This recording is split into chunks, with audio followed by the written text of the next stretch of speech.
তো district wise প্যানেলে কার কোথায় কেমনভাবে পোস্টিং হচ্ছে তোমাদের একটু বিস্তারিত জেনে নাও। এবং তোমরা যারা 2022 ডিস্ট্রিক্ট ওয়াইজ যে প্যানেলটা হয়েছে, এখানে টোটাল যে আমরা দেখছিলাম যে স্টেট ওয়াইজ র্যাঙ্ক, তো সেই র্যাঙ্ক অনুসারে কিন্তু ডিস্ট্রিক্ট ওয়াইজ র্যাঙ্কিংটা হচ্ছে।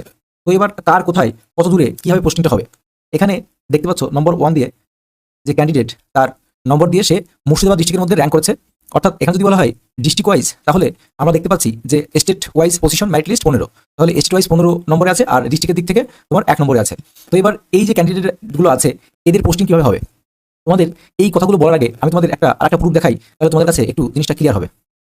তোমরা একটা জিনিস এখানে দেখতে পাচ্ছ যে north 24 Pargana district primary school counselling. তো কাউন্সিলিং এর জন্য দেখো এখানে ডাকা হয়েছে 6/2/2024 আর এদিকে 7/2/2024। এবার এখানে দেখতে পাচ্ছ candidate state wise ranking between 1 থেকে 2599, এরকম টোটাল ক্যান্ডিডেট কত 294 জন।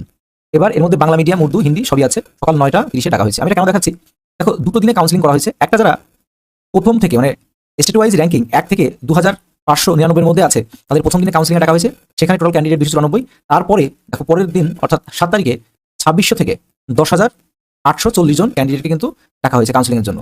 এবার এই যে প্রথম দিকে যে কজনের নাম থাকলো, এই যে র্যাঙ্কিংয়ে প্রথম দিকে কাউন্সিলে যারা রয়েছে 294 জন, তো এরা কিন্তু সম্পূর্ণ খুব কাছাকাছি কিন্তু পোস্টিং পাবে। এরা কিন্তু কাছাকাছি র্যাঙ্ক অনুসারে এরা কিন্তু কাছাকাছি পোস্টিং পাবে। আর বাকি যারা আছে এরা কিন্তু দূরে পাবে না, এরা কিন্তু ওই ডিস্ট্রিক্টের মধ্যেই পাবে, কিন্তু র্যাঙ্ক অনুসারে কিন্তু সেই ডিস্ট্রিক্ট যারা র্যাঙ্ক একটু আগে আছে, তাদের নম্বর বেশি আছে, র্যাঙ্কিং আছে, তারা কিন্তু সর্বদাই তার যতটা মানে ক্রম অনুসারে কিন্তু কাছাকাছি তাদের স্কুলগুলো জয়েনিং করতে পারবে। আচ্ছা, এবারে আমরা আবার আমাদের পূর্বের জায়গায় ফিরে যাই। এবার আমি যে বিষয়টা দেখাবো, যে আমার যে টেলিগ্রাম গ্রুপ, হোয়াটসঅ্যাপ গ্রুপ আছে, সেখানে যে সকল জেনারেল ক্যান্ডিডেট আছে তারা একটু চিন্তায় আছে, অনেক এই একটা ভুল মানে বার্তা ছড়াচ্ছে যে এরপরে যে নতুন আবার যে 2022 স্টেটের যে পরীক্ষাটা হবে অর্থাৎ ইন্টারভিউ, সেখানে বলছে 35 জেনারেলদের 35 প্লাস যাবে, কেউ বলছে 34 প্লাস যাবে। তো এরকম কিন্তু ভুলভাল তথ্য ছড়াচ্ছে এবং ডিমোটিভেট করার চেষ্টা করছে। তো আমি একদমই বলবো যারা জেনারেল ক্যান্ডিডেট আছে বা অন্য যে কোনো ওবিসি বি বা যে ক্যান্ডিডেট থাকুক না কেন, তাদের বলছি আমি একটা কথা তোমাদের বলে দিই যে এই যে সম্পূর্ণ ডিপেন্ড করছে যে তোমাদের যে কাট অফ 35 যাবে 34 যাবে, তো এরকম কাট অফ কখনোই যাবে না।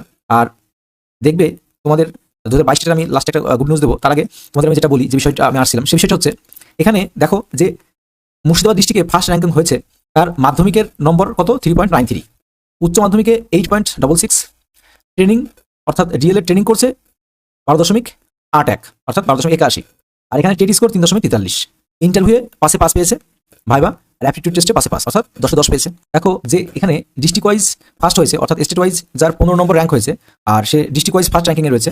এবার এর পোস্টিং কোথায় হবে, দেখো এর পোস্টিং সর্বদাই তার একদম নিজস্ব এলাকায়, যে তার যদি কোনো ভ্যাকেন্সি থাকে কিন্তু সেখানেই তাকে প্রথম দেওয়া হবে, অর্থাৎ সে কিন্তু স্টেট ওয়াইজ ফার্স্ট হয়েছে। তো এভাবে কিন্তু এবারের যে পোস্টিংটা কিন্তু এরকমভাবে হবে, র্যাঙ্ক অনুসারে কিন্তু তার পোস্টিংটা হবে, তার র্যাঙ্ক যত ভালো সে তত কাছে নিতে পারবে যদি সেখানে সিট থাকে সেই অনুসারে।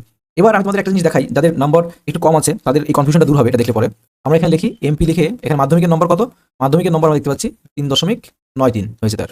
তারপর উচ্চ মাধ্যমিক এইচএসে দেখতে পাচ্ছি কত 8.66, 63। আচ্ছা, তারপর ডিএলএ ট্রেনিং স্কোর, ডিডি লিখলাম, ডিএল এর ট্রেনিং স্কোর কত, ডিএল এর ট্রেনিং স্কোর 12.81। তারপর আমরা এখানে টেট স্কোরটা নেব, টেট স্কোরটা আমরা দেখতে পাচ্ছি কত 3.43, টেট স্কোর 3.43। এই যে আমরা নম্বরটা পেলাম, আমরা এখন ইন্টারভিউ নম্বরটা যোগ করবো না।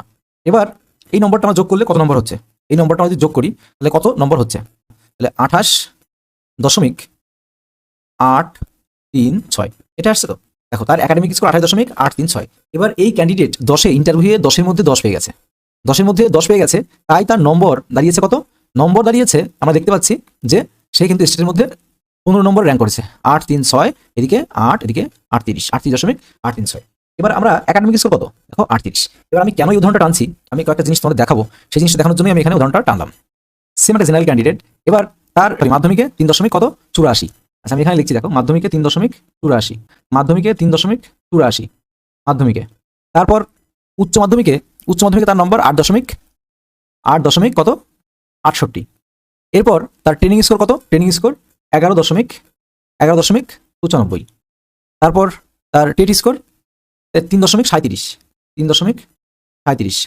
এবার আমরা দেখতে পাচ্ছি তার সেই ইন্টারভিউতে কত পেয়েছে 2, আবার অ্যাপটিটিউড টেস্টে 2, 2 আর 2 4, তাহলে 10-এর মধ্যে সে কত পেয়েছে 4 পেয়েছে, 10-এর মধ্যে 4।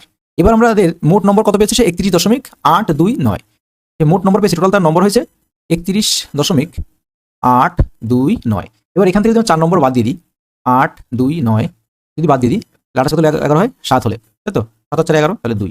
তাহলে একটা জিনিস পার্থক্য দেখো, এখানে তার একাডেমিক স্কোর 27.829 আর এখানে তার একাডেমিক স্কোর 28.8 3 6 ডিফারেন্স কত? ডিফারেন্স কিন্তু সামান্য 1 প্লাসের ডিফারেন্স, কিন্তু 1 প্লাসের ডিফারেন্স।